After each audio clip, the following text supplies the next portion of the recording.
Hello， 大家好，欢迎来到本期的氛围 Handmade 手工教室，我是主讲人氛围。今天呢，我们大家要一起来用手指头来做一些非常可爱的手印画。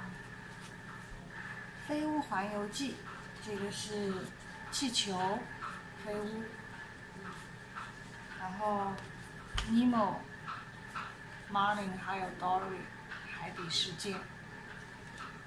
还有呢，你也可以做一些小的那种，比如说小熊啊、小恐龙啊。做的方法很简单，就是在你的手指头上，印上这些颜料，然后呢，用印过颜料的手指头摁上去，然后再加上一些其他的细节，就可以完成啦。那我们来看一下需要哪些材料吧。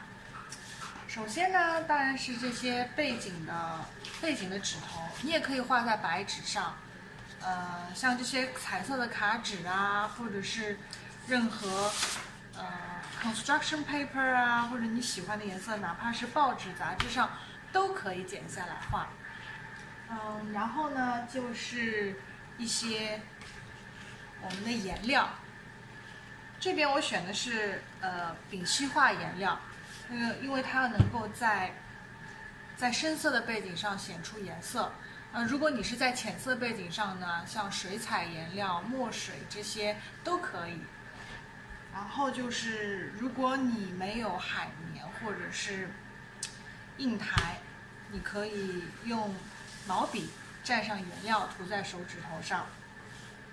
那接下来就是需要用到 marker 水彩笔。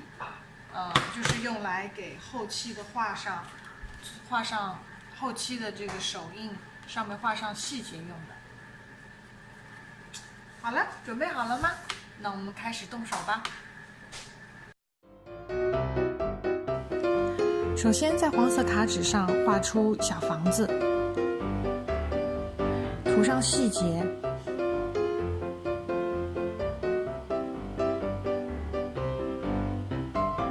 用剪刀剪下来，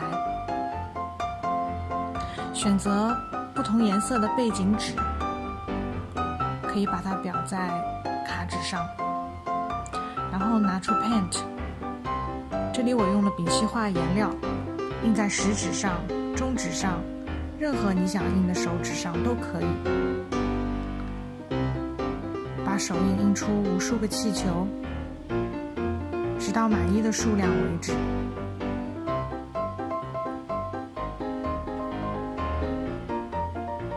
印完之后就放在一边晾干。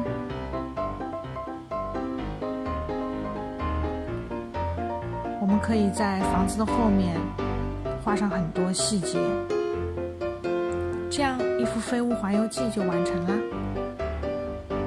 制作第二张卡片步骤类似于前面，我们可以剪下不同的细节，珊瑚、石头、水草，分别依照不同的层次，在后面涂上 foam， 把它贴起来。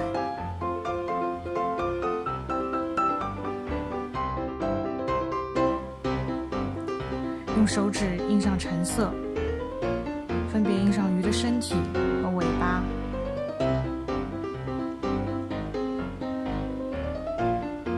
晾干之后，同样的用马克笔画上细节。在这里我参考的是《寻找尼莫》里边的人物，尼莫鱼、Marlin 鱼，还有多利鱼。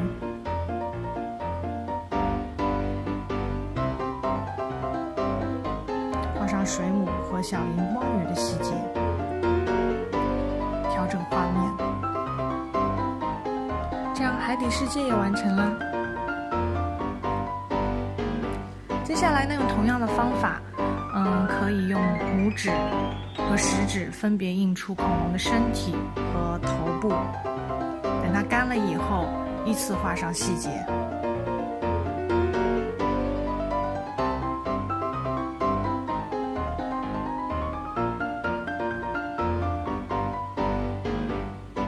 同样的，用拇指分别画出熊的身体和头部，画上细节。